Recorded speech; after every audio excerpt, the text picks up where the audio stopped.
First, thank you so very much for have gotten the privilege to address you. I am a Holocaust survivor, and as was noted before, I was also a victim of the biggest deceptors under the sun, and that was really what the Germans had done. Not a true word came out of their mouth. They were masters of deception. And the atrocities that we had to undergo are indescribable. You cannot imagine really what human beings are capable of really terrorizing others because they believed in other things than the Nazi Party was. I've heard Mr. John Carter mentioning 6 million of the Jewish people who were really murdered, and I am not saying that they perished. They were murdered, actually. But please bear in mind that there were 5 million others who, for one reason or another, were stuck in concentration camps and did not live through it. Now, the difference between the people of the Jewish faith and others was that they were really slated for complete destruction. There's no ifs or buts about it. And anyone who survived this tragedy known as the Holocaust is miraculous. I many times just think about it. How was it possible for anybody to survive? And I came to the conclusion that I personally survived not because of my wits, certainly not of my strength, and just everybody had it above me. I was a child after all, but I believe that I was guided by Providence. And the older I get, the more I realize that such is the case. That we here, we who survived, are not necessarily only Jewish people. We are here for a purpose of leaving a legacy so this catastrophe does not repeat itself, because history is capable of repetition. And it is just not known in the history of mankind what had transpired between 1933 and 1945. It was a place of horror. I am often mentioned what had happened during the Spanish Inquisition. There was King Ferdinand, Queen Isabella, and they issued a decree that everyone in Spain had to convert to Christianity. If not, we'll burn you at stake. Now, why is this statement valid? Because a choice was given. But it did not happen during the Nazi time. There were some people who were fifth, sixth generations converted. And they found out eventually that these people had some Jewish blood in them, and they threw them right into the ghettos and gas chambers. And all of it had deceptive undertones on it. I know that I was a child when all this broke out, and I was born in the city of Warsaw, which is the capital of Poland. And when the war broke out, that was on September 1 of 1939, suddenly my town, the city that I lived in, was bombed without mercy. So upon the urging of the Polish government, they advised us to evacuate.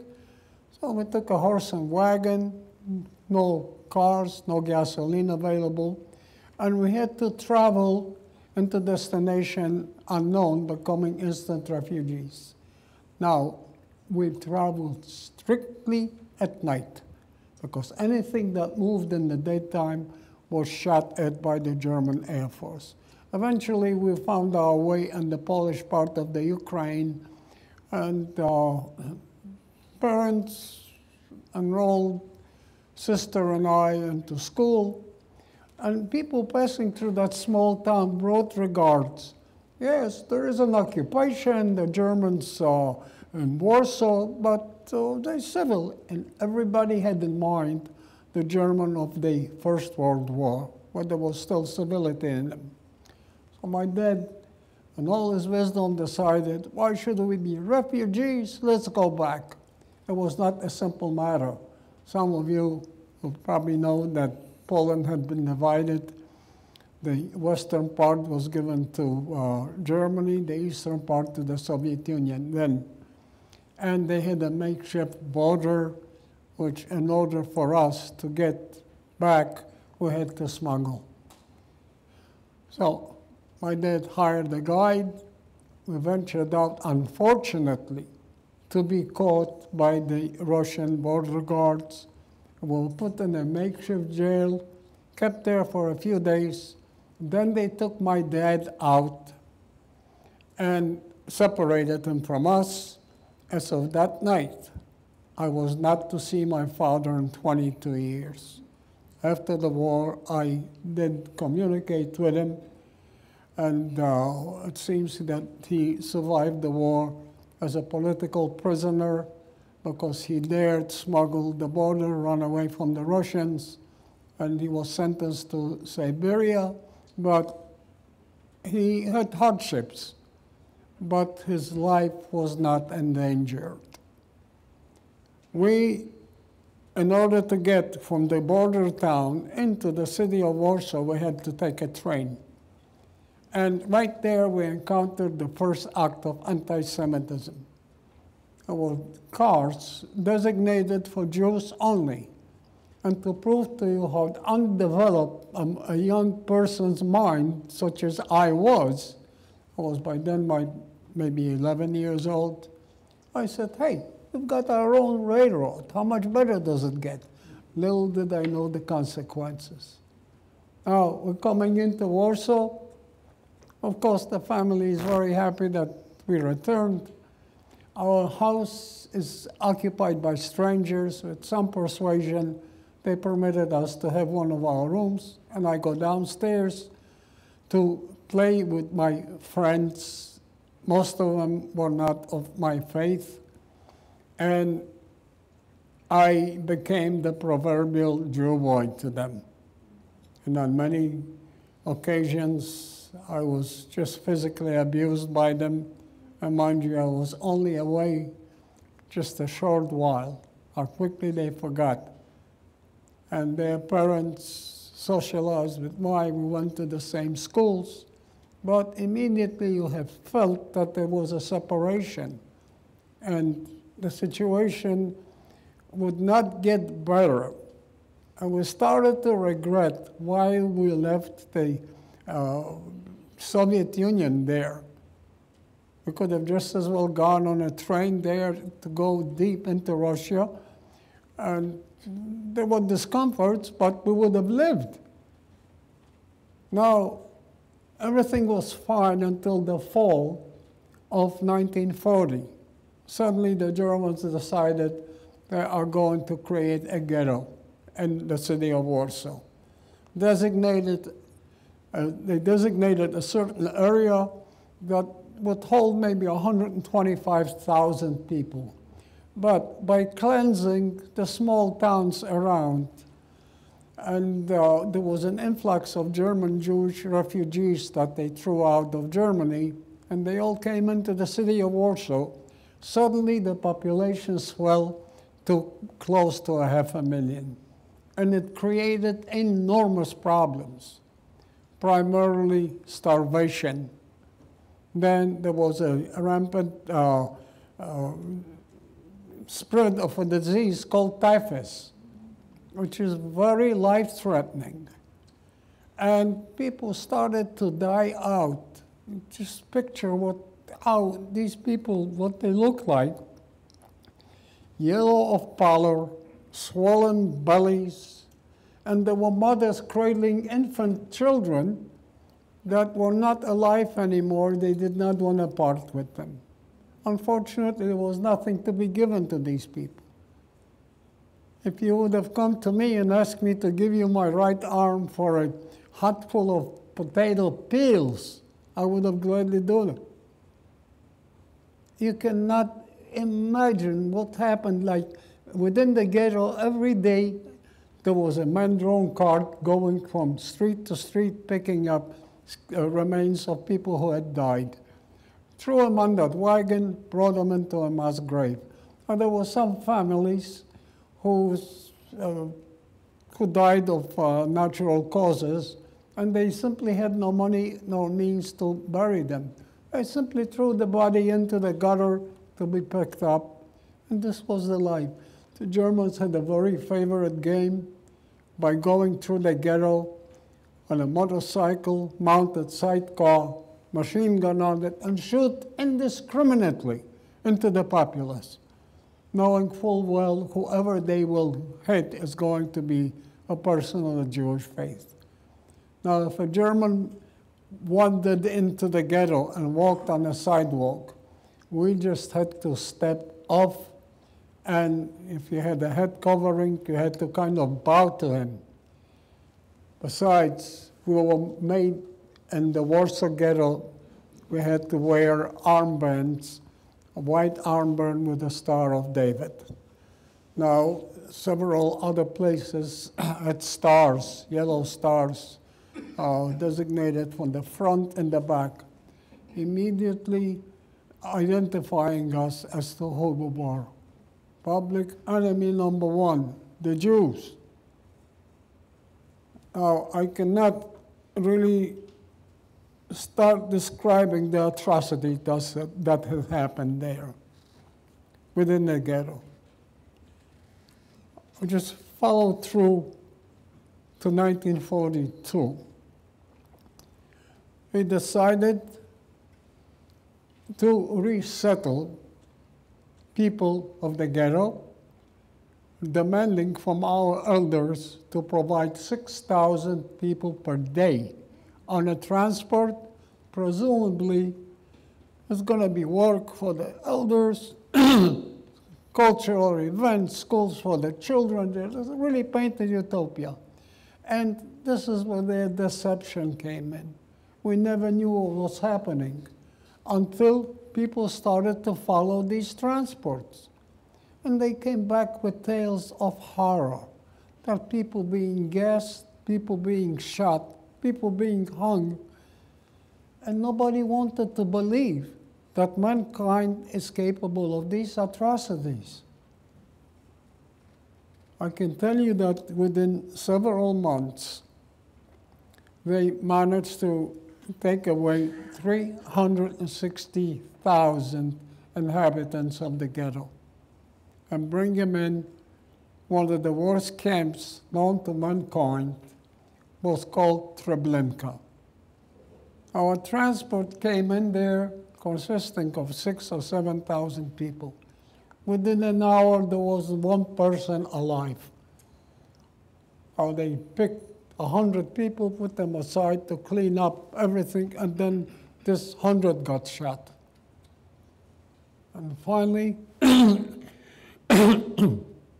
want you to be aware that there were literally thousands of concentration camps. However, there were only 6 places designated specifically for murdering the Jews. And Treblinka, of course, was the fastest way of disposing. And everybody heard of Auschwitz, but Auschwitz was not the worst camp. It was bad enough. It was a factory of death. but there were places much, much worse. I can say to you that within the ghetto at a certain point, and that was in 1943, there was a period of time that there was a resistance that in the camp of Sobibor. There was a revolt, and they destroyed one of the crematoriums in Treblinka. It was unrest, and Germans become panicky. Now, they decided to clean out the ghetto in its entirety, thinking that within days they will accomplish this fact. And the date actually was designated was April the 19th, the eve of our Passover days. Why did they pick that date? The 20th was Hitler's birthday. And they wanted to make him a gift of giving him Warsaw free of, excuse me, a city of Warsaw free of Jews, thinking that they can clean it out in 24 hours. It was not to happen. People provide themselves with bunkers, having sufficient air, electricity, everything that's life-sustaining. And the Germans realized what it was. So how did they clean out the ghetto? By destroying building by building by building. And wherever there was an opening, they would pump in gas to flush people out. I was taken out. I was still with my mom and sister, and that was in 1943. Then it happened during the heroic Jewish uprising in the Warsaw Ghetto. I was led by a young student of 23. And he just got 15, 16-year-old to prove that the Jews of the Warsaw Ghetto did not go like sheep to a slaughter. It was a suicidal act, because this was the time when Germany was the strongest. They would go into France, Denmark, Holland. Within 2 weeks, they would occupy a country. Yet the heroic Warsaw Ghetto uprising lasted for almost 6 weeks.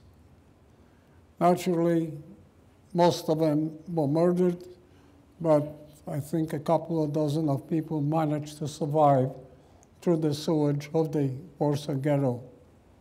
And these were our heroes. Now, out of the 500,000 that I mentioned to you, at the end, when I was taken away, there was like between 55 and 60,000 of us left. They liquidated every place in there. I'm sure some of you saw Schindler's List. Now, there were a lot of Schindlers. Why? Because they would come and buy the labor from the Germans. And the Germans were responsible for giving us 183 calories per day. This is what we were supposed to live by or on. People were dying of starvation, literally. But the day came, towards the end, I stayed with my mom, and they liquidated her place of business, which was very essential to the German economy and air forces. They manufactured parts for airplanes. Yet it was more important to destroy the people of the Jewish faith working in this factory than to keep the Air Force flying. And I recall they gathered us to a place called the Umschlagplatz in the city of Warsaw. And there were some trains waiting for us, railroad cars, freight cars, that normally would hold maybe 40 people. And the international unwritten law said there's room for 8 horses and 4 people manning them. Yet they put 120 of us into those wagons.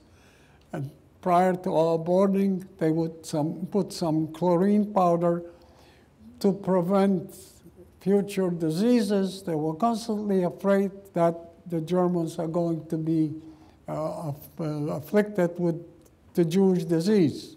We didn't know what it was. For that journey, we got 2 buckets, one 5-gallon bucket of water and an empty 5-gallon bucket to relieve yourself. I can say to each and every one of us that if we are deprived of food, we more or less can survive. But when you're deprived of liquids, your body starts to dehydrate, it starts closing down. And this is what was happening in those wagons. I can unashamedly say to you that I resorted to drinking my own urine as well as others did. There are no written laws about it, just a matter of self-preservation. And normally, I was privileged not long after that.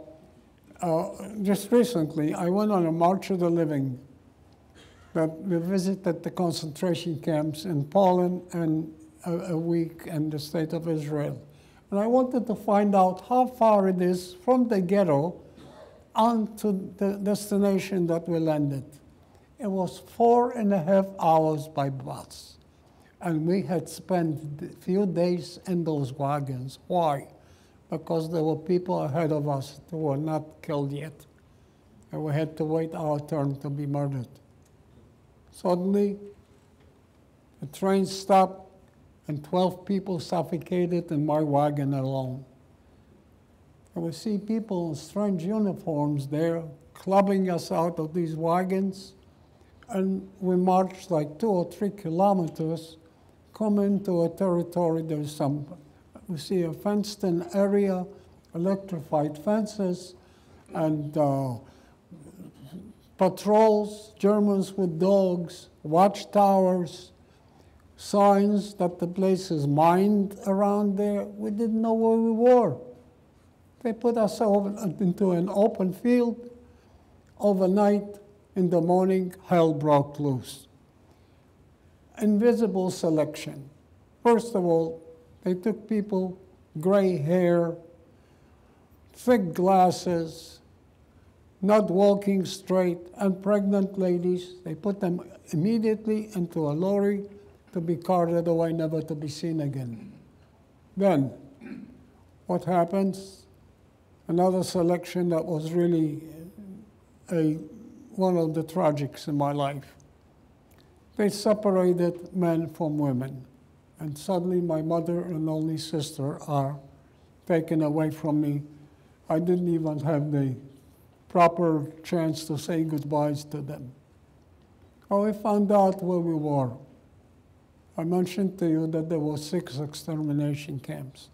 This was one of them, called Majdanek. You cannot actually believe what went on in this camp, how brutally people were murdered. Then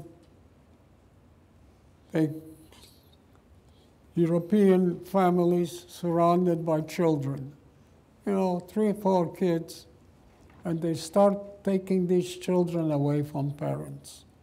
I don't know of any parent in existence that would permit anyone to tear away a child. And there were cases that they shot a child in front of a parent or a parent in front of a child. This life became meaningless. Then the real selection began. We had to march past a German officer directing with a motion of the thumb, left or right, life or death.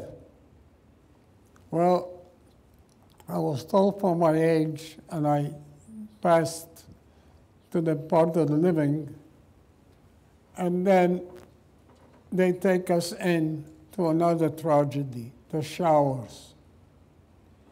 You're in a room there not knowing what is going to go through these shower heads. Is it going to be water to cleanse you, or is it going to be gas to kill you? And fortunately, with us, in our case, it was water. when I got into camp, the longevity was like 6 weeks there.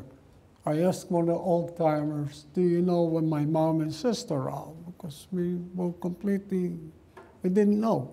So he points to a smokestack, belching flames and spewing ashes throughout the camp 24/7, saying, this is where your mom and sister are.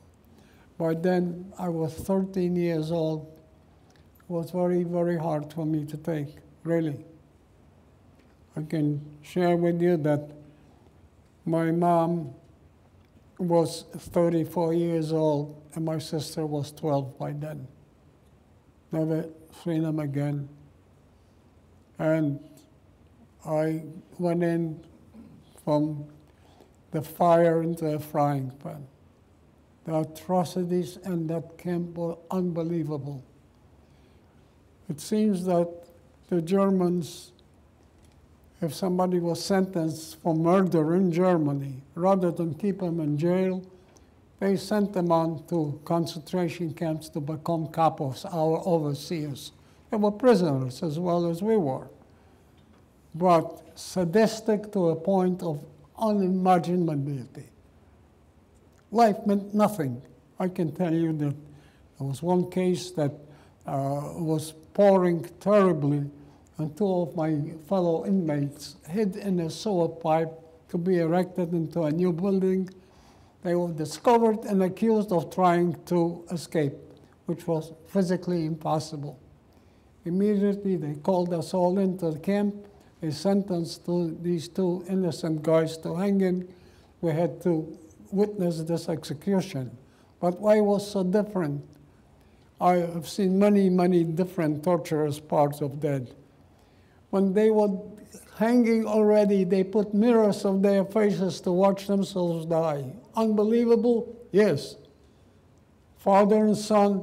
Father was also, for a very minor infraction, sentenced to die. Also, again, we had to witness this execution. What was different about that? When the father was hanging, dangling off the gallows, the son had to hold his father's hand for 12 hours. Oh, this is more or less what Majdanek was about. And the saying went that the only way out of there was through a chimney, meaning that they gas you and your ashes will free you. Now the question arises, how did I ever get out of this hellhole?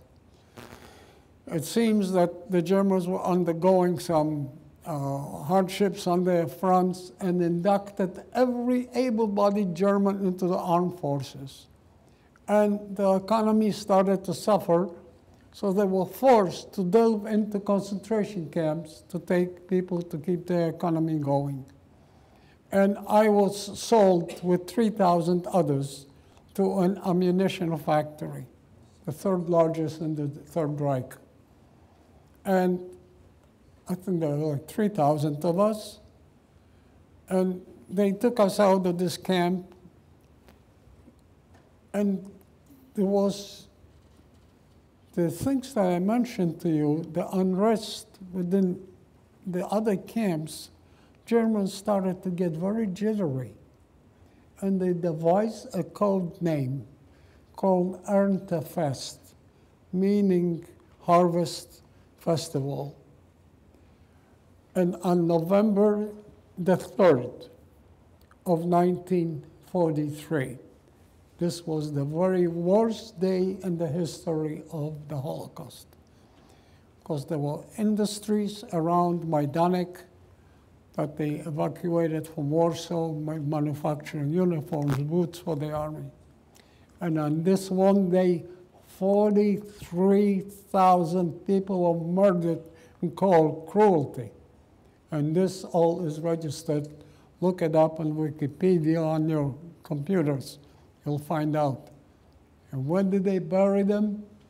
There were pre-dug graves that they was so deceptive about it, saying, yes, the Allies are flying over the camp. In case of an alarm or bombing, you'll have shelter by going into this dugout places, and they were mass graves.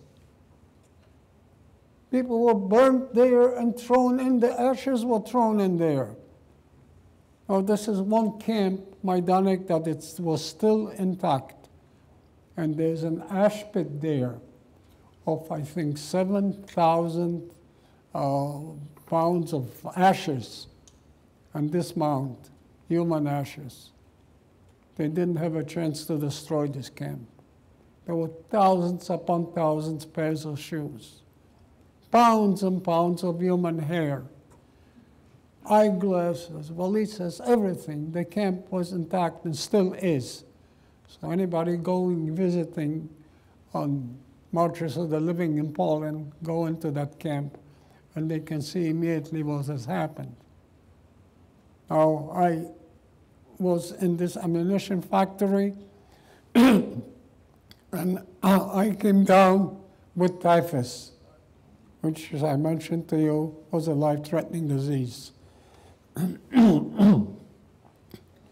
Suddenly I become a person who wastes bread on this earth. I am not capable of working, selected to die. And the discipline in that camp, that was Skarżysko, was not as bad as Majdanek.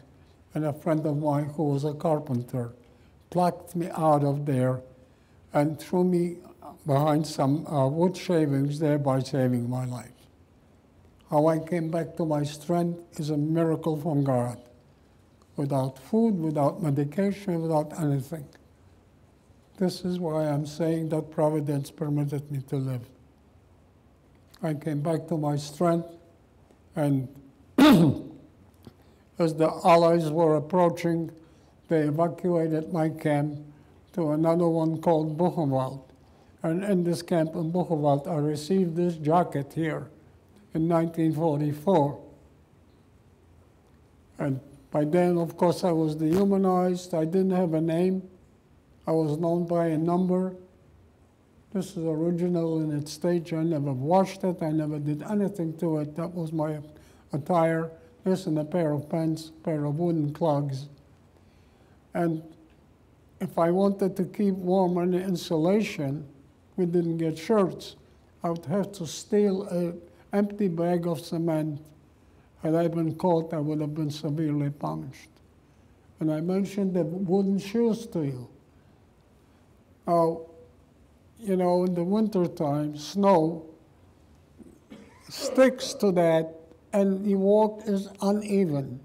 And many of our co-prisoners got varicose veins, swollen feet. The minute you got into a hospital, that was it.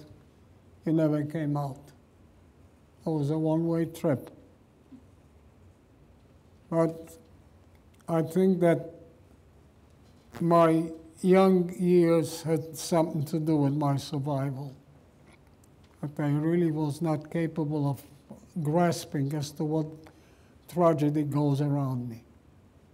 Imagine people were in their 20s and 30s. Some of them were married with children, that they lost everybody. Or there came a day that the Allies were approaching. They were really in Europe, throughout all the countries. And out of the Buchenwald camp, I was in an ammunition factory. We manufactured bazookas for the home guard of Germany. And they evacuated this camp going on so-called death march. Now, what the death march was is what it specifically says. If you could not keep up with it, it was summarily put aside and done away with. Life was absolutely zero zilch for you. And we were marching, digging anti-tank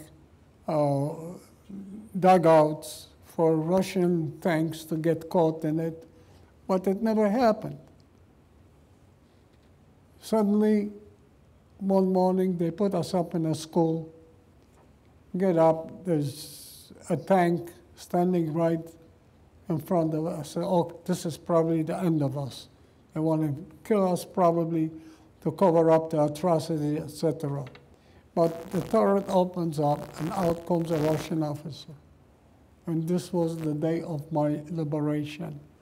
It was May the 8th of 1945, the very end of the war. And thank God I survived. What was my first act? I was on a death march, and we were in a very small town in Czechoslovakia. I went into a church, and I prayed to my God for permitting me to survive this hell. Then I went to Prague from there, seeking if any member of my family is left alive. No, none. I have a list of 126 people within my family who were murdered in cruelty. I did not know them all, but I sat down with all of my aunts, and we went through a list, and we came up with 126 victims of this Nazi deception. So I can say one thing now, that for the first time in my life, I really am enjoying freedom. I never had it because I come from a very anti-Semitic country, where the favorite expression of young people and all, hey, Jew, go to Palestine. That was it. And suddenly when I get up now, in the morning, I want to bend down and kiss the earth where I am. I was fortunate enough to come to the United States. People are not aware really what this freedom means. The reason I came to the United States was that I had an uncle here who came also here during the war with his son, my cousin Mark, who enlisted in the U.S. Armed Forces, and unfortunately was killed in Anzio. And I thought maybe by discovering that my uncle was alive, by coming here, I may ease the pain of his loss. It never happens. You lose a child, it's a tragedy in your life. But I'm often asked if I recall what happened to me. Yeah, you took me out of camp, but you didn't take the camp out of me. It's still there. The reels runs. I am fortunate enough, without embarrassing anybody, that I married my wonderful wife, Shelley, and many a times that I was told that I cry out at night, and there's always a soft shoulder to lean on. So I'm one of the lucky ones.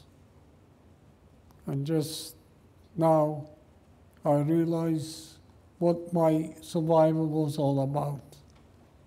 It was about leaving a legacy to the younger generation. I belong to an organization called the Child Survivors, Hidden Children of the Holocaust. And we go around to schools.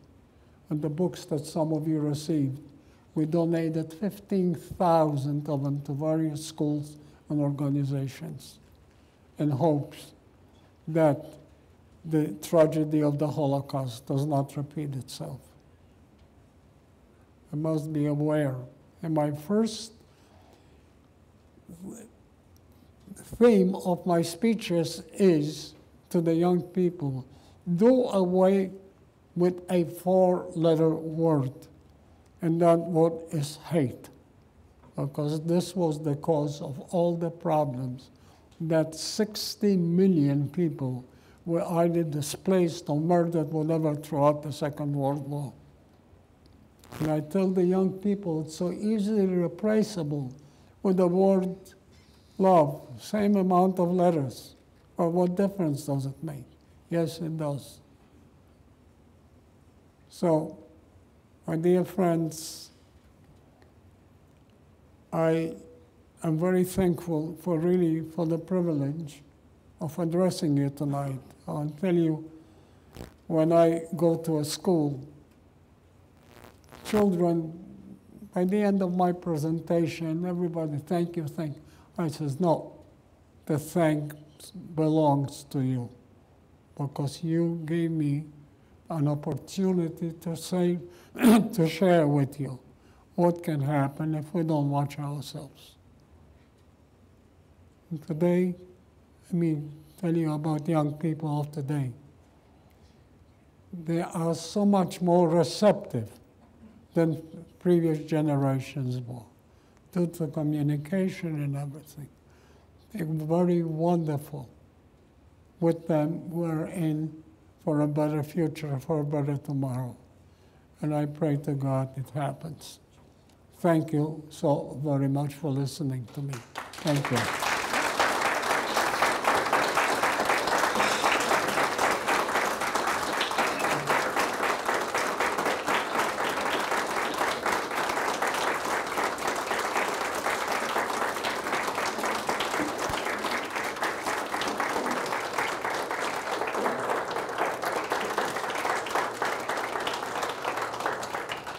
I have to share with you, please, that the school district of Palm Beach County was very, very generous to me, and I was given a high school graduation diploma.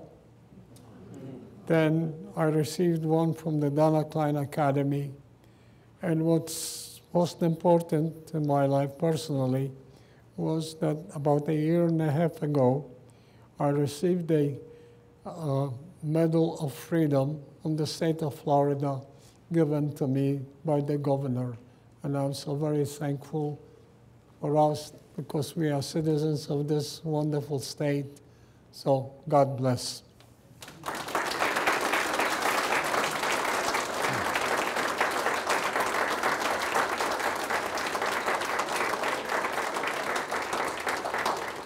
My special thanks go to Mr. Carter for inviting me here.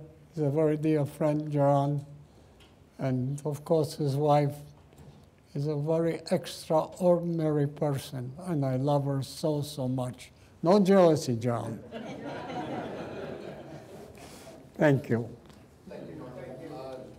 We can take about 10 minutes for questions. Anyone would like to ask Norman? So we can sit a little bit. Any questions? Well, if there are any questions at the outset, let me tell you, I know a lot about the Holocaust, but not everything, really, because there are a lot of, we all kind of survived the war in different stages. Some were partisans, some were hidden by righteous Gentiles, some people survived in the Soviet Union, and and some of us survived out of concentration camps. So if there are any questions and I'm able to answer, I'll be more than glad to do so. Thank you. You said that you were in touch with your father after 22 years. Did you get to see him, or just, you know? Now, my dad, our lines crossed, and he settled in Israel. My dad remarried. He married a lady who became a surrogate grandmother to my children. Very kind lady, and she was in camp with me, in the same camp, actually, for the ladies. And at one time, after 22 years, I mean, I did communicate with him prior to it, but I had a chance, we brought him over here to meet his daughter-in-law, to get reacquainted with his own son.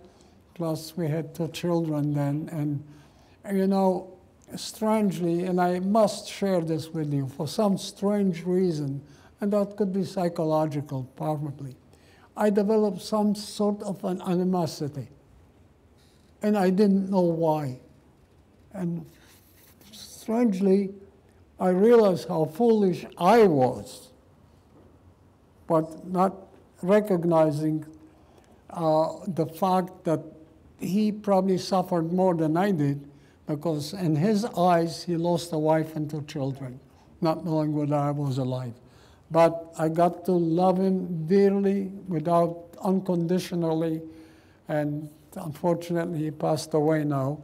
But I made sure, I visited with him many times to make sure that he's comfortable, and we became father and son thereafter.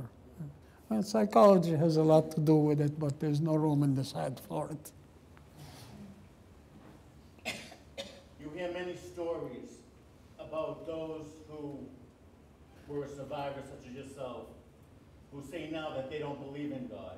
What made you choose to believe in God as opposed to those who say, no, I don't believe in God because my relatives were not saved? Well, let me answer you that. I am not fanatically religious, but I am a believer. And I observe my religion, and I feel that thanks to that, partially helped me with my survival. So I did not abandon my religion at all, not at all. It was a guiding point in my life. And as I said, I don't run to my house of worship every 5 minutes now, but I am observant, and I love it. And I respect others too.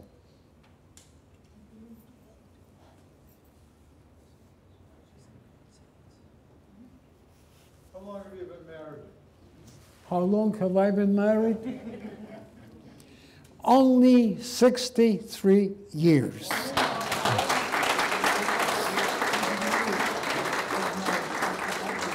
Would you think that this really classifies me as a double survivor? Yes. No, but I did well. I did well. I have no regrets.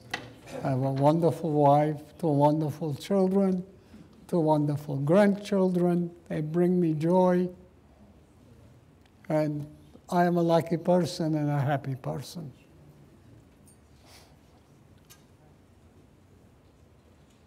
Yes, sir. How did you come to be in the United States? How did I? How did you come to be in the United States? As I mentioned to you before, that I was a man without a country, stuck in a DP, displaced persons camp. They parked us there, to see what to do with our lives. And I did find that my uncle is here. And due to that, I waited 3 years for a visa to come here. But I came specifically for him and to maybe try and lessen his loss of a son who was killed in the armed forces. And believe me, it was also a privilege given to me from above that I wound up where I am now. Some people do not realize the freedom that they possess. I can stand on the corner here and scream, I hate this one, I don't like that one. In other countries, he would have been shot or hung in a minute. But me, I earned the right to kiss the ground I walk on. I want you to know that I'm very dependent upon my GPS, my wife, Shelley. You know what the GPS is? Grunt person, Shelley. She drives me, gets me there, and with all this, I don't mind to divulge my age. I am 90 years old, and that's where I am.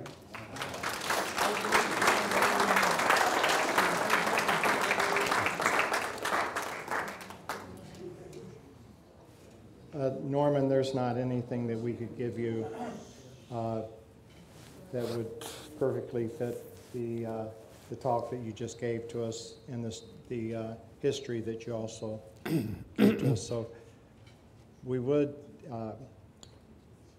like to present you with this certificate.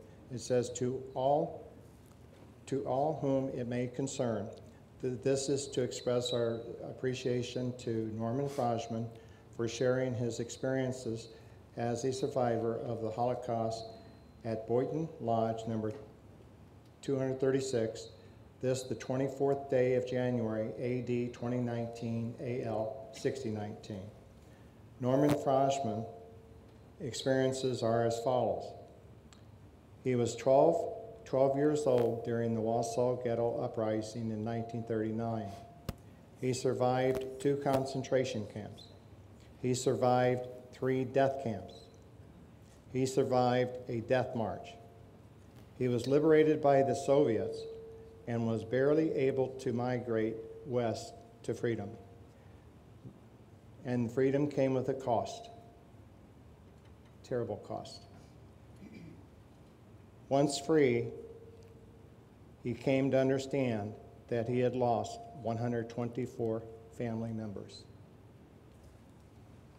So this isn't to say thank you, but you're most appreciated so much. First of all, thank you so very much.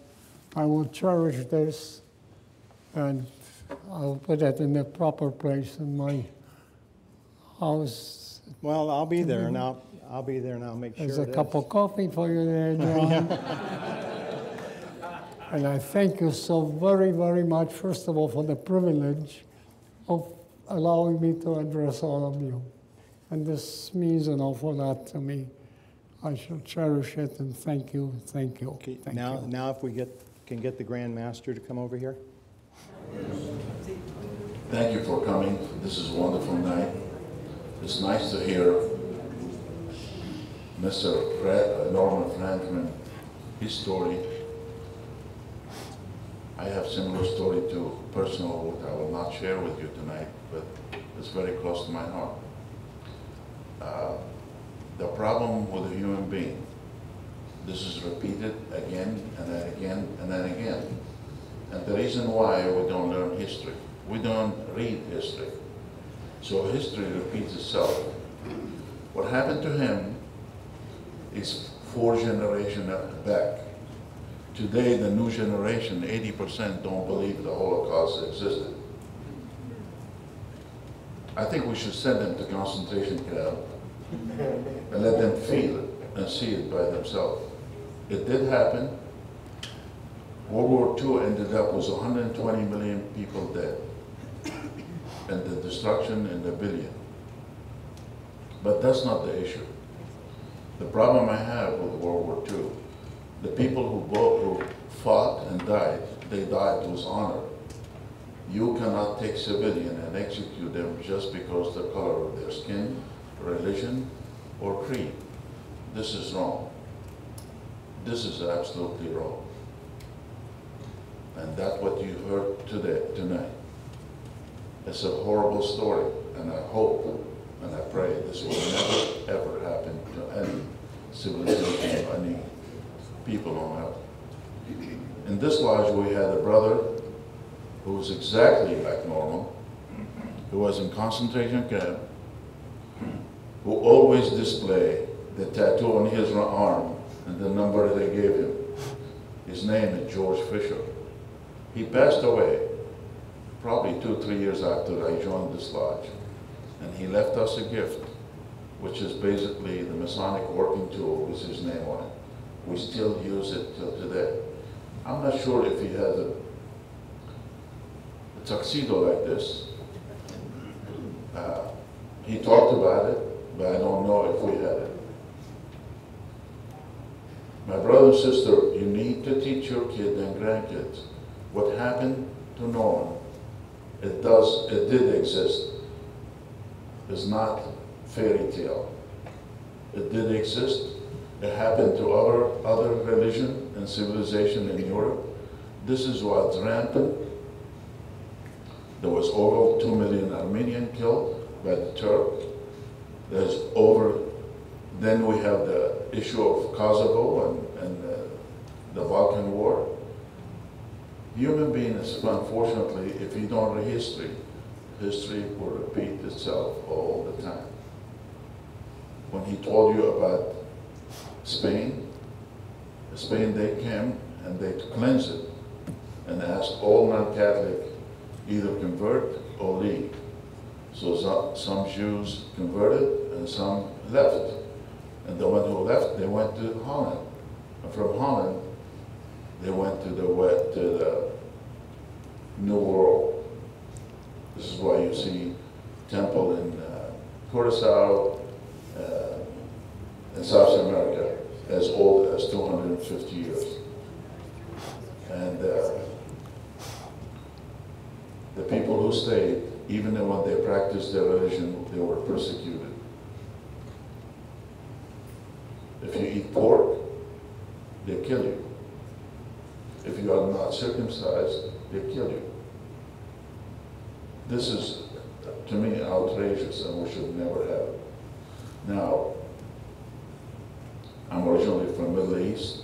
We experience their religious discrimination all the time.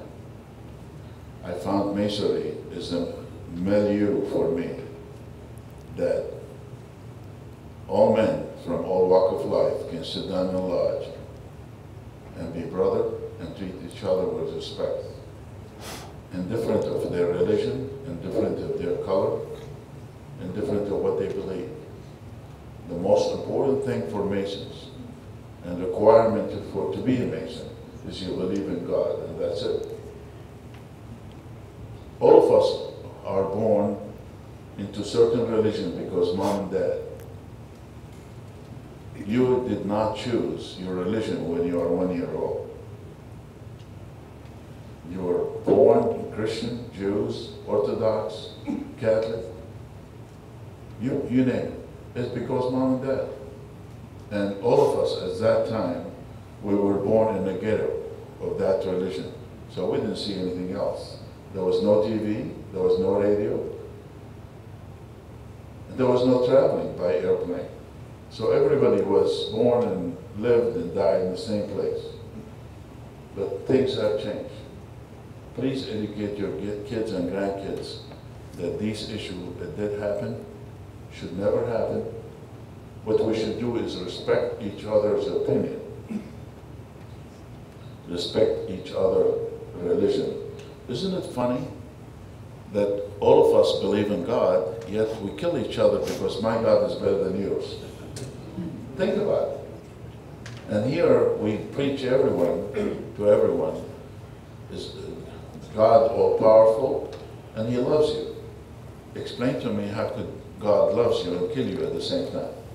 It doesn't happen. If you take any religion and you practice it, you are a very good man. You're a very good woman. Because all religion actually teaches you how to be a good person. It doesn't matter what religion you are talking about.